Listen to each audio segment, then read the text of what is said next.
السلام علیکم سامعین، یقیناً آپ سب خیریت سے ہوں گے اور آج کی ویڈیو بھی آپ کو پسند آئے گی۔ بسم اللہ الرحمن الرحیم۔ آج کی اس ویڈیو میں ہم ایک ایمان افروز واقعہ بیان کر رہے ہیں۔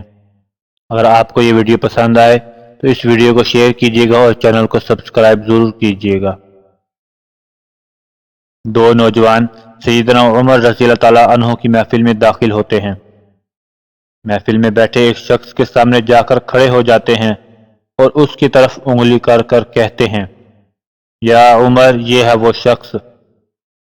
سیدنا عمر رضی اللہ تعالیٰ عنہ ان سے پوچھتے ہیں، کیا کیا ہے اس شخص نے؟ وہ جواب دیتے ہیں، یا امیر المؤمنین، اس شخص نے ہمارے باپ کو قتل کیا ہے۔ سیدنا عمر رضی اللہ تعالیٰ عنہ ان سے پوچھتے ہیں، کیا کہہ رہے ہو؟ اس نے تمہارے باپ کو قتل کیا ہے؟ سیدنا عمر رضی اللہ تعالیٰ عنہ پھر اس شخص سے مخاطب ہو کر پوچھتے ہیں، کیا تو نے ان کے باپ کو قتل کیا ہے؟ وہ شخص جواب دیتا ہے، ہاں امیر المؤمنین، مجھ سے ان کے باپ کا قتل ہو گیا ہے۔ سیدنا عمر رضی اللہ تعالیٰ عنہ پوچھتے ہیں، کس طرح قتل کیا ہے؟ وہ جواب دیتا ہے، یا امیر المؤمنین، ان کا باپ اپنے اونٹ سمیت میرے کھیت میں داخل ہو گیا تھا۔ میں نے منع کیا، باز نہیں آیا، تو میں نے ایک پتھر دے مارا جو سیدھا اس کے سر میں لگا اور وہ موقع پر مر گیا۔ سیدنا عمر رضی اللہ تعالیٰ عنہ کہتے ہیں، پھر تو قصاص دینا پڑے گا، موت ہے اس کی سزا۔ سامعین، نہ فیصلہ لکھنے کی ضرورت پڑی اور فیصلہ بھی ایسا اٹل کہ جس پر کسی بحث و مباحثے کی بھی گنجائش نہیں۔ نہ ہی اس شخص سے اس کے کنبے کے بارے میں کوئی سوال کیا گیا، نہ ہی یہ پوچھا گیا کہ تعلق کس قدر شریف خاندان سے ہے، نہ ہی یہ پوچھنے کی ضرورت محسوس کی گئی کہ تعلق کسی معزز قبیلے سے تو نہیں، معاشرے میں کیا رتبہ یا مقام ہے۔ ان سب باتوں سے بھلا سیدنا عمر رضی اللہ تعالیٰ عنہ کا مطلب ہی کیا ہے؟ کیونکہ معاملہ اللہ کے دین کا ہو تو عمر رضی اللہ تعالیٰ عنہ پر کوئی بھی اثر انداز نہیں ہو سکتا، اور نہ ہی کوئی اللہ کی شریعت کی تنفیذ کے معاملے پر عمر رضی اللہ تعالیٰ عنہ کو روک سکتا ہے۔ حتیٰ کہ سامنے عمر رضی اللہ تعالیٰ عنہ کا اپنا بیٹا ہی کیوں نہ قاتل کی حیثیت سے آ کھڑا ہو، قصاص تو اس سے بھی لیا جائے گا۔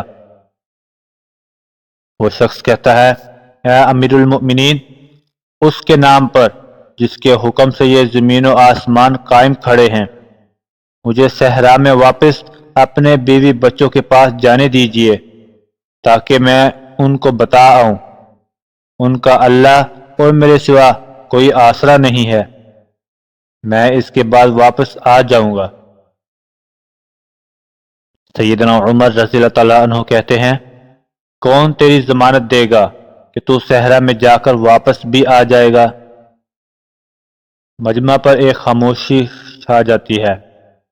کوئی بھی تو ایسا نہیں ہے جو اس کا نام تک بھی جانتا ہو، اس کے قبیلے، خیمے یا گھر وغیرہ کے بارے میں جاننے کا معاملہ تو بعد کی بات ہے۔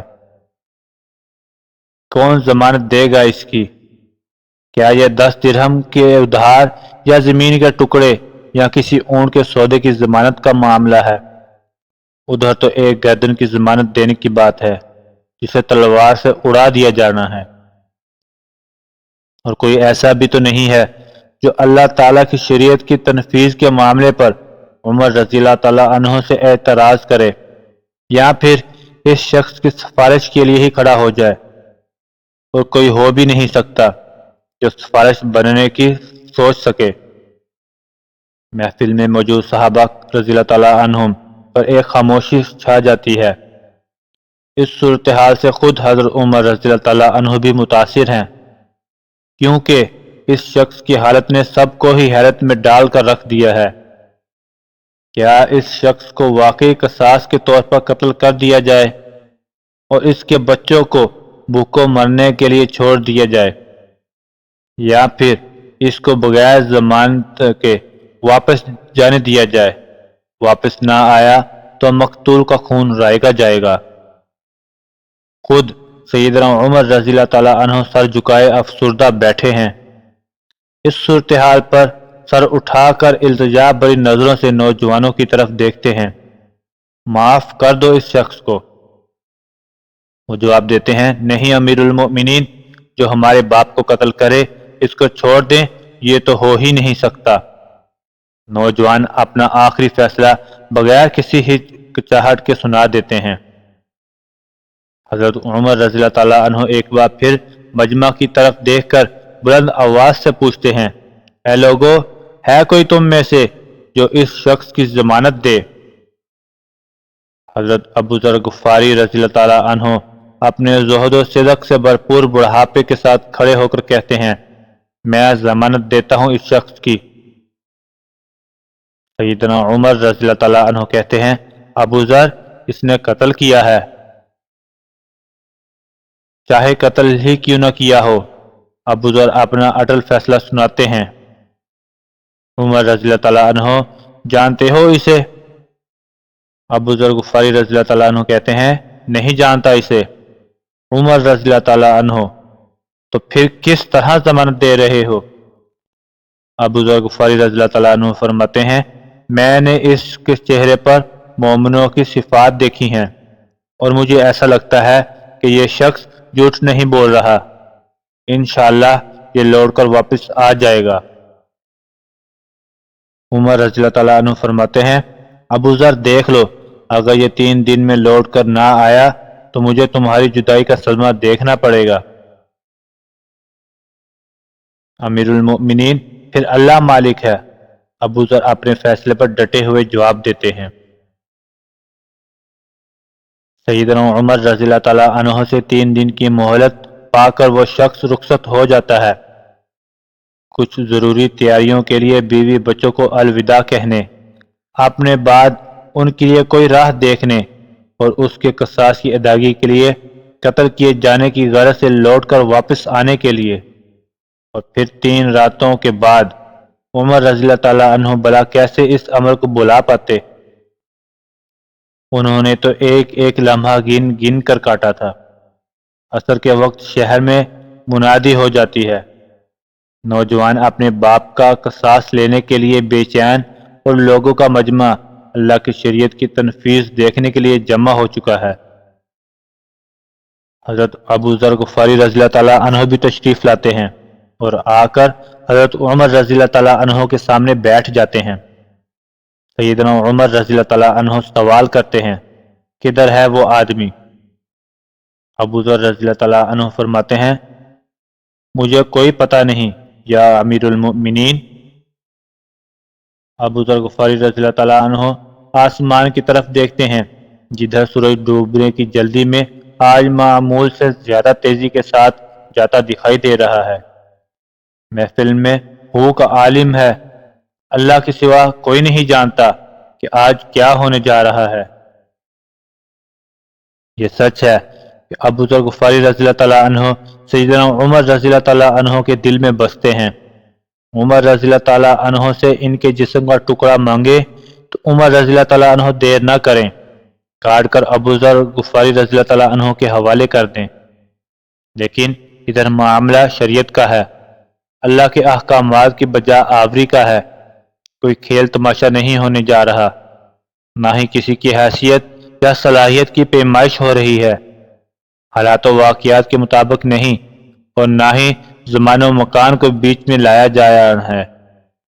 قاتل نہیں آتا تو ضامن کی گردن اڑتی نظر آ رہی ہے۔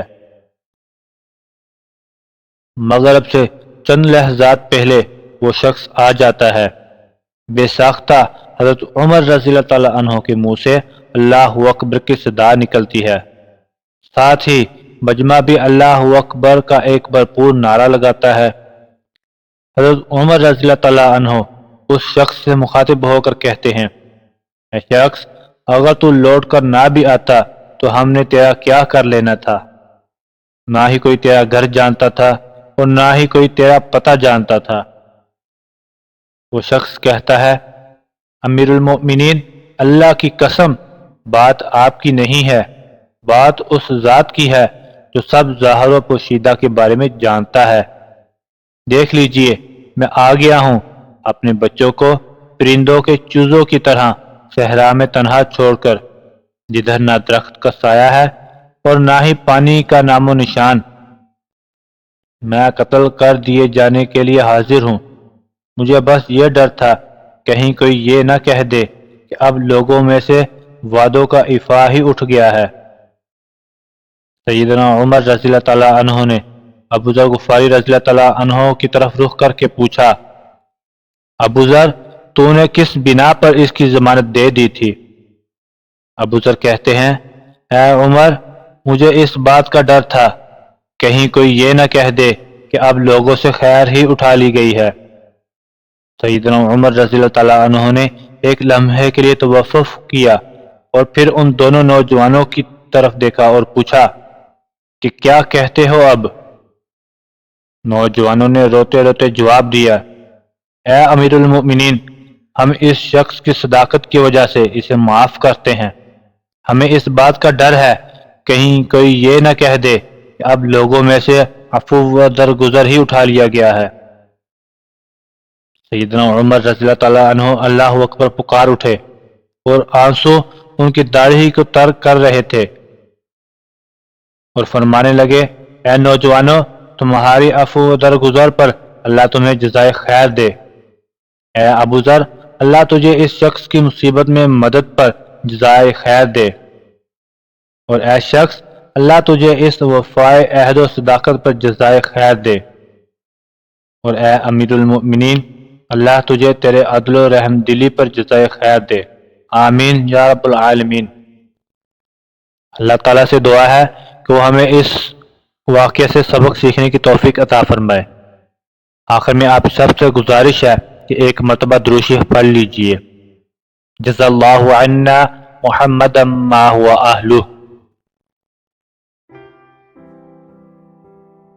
اس ویڈیو کو لائک کریں، شیئر کریں، کمنٹ کریں، خود بھی سبسکرائب کریں اور دوستوں کو بھی سبسکرائب کرنے کا کہیں۔ شکریہ۔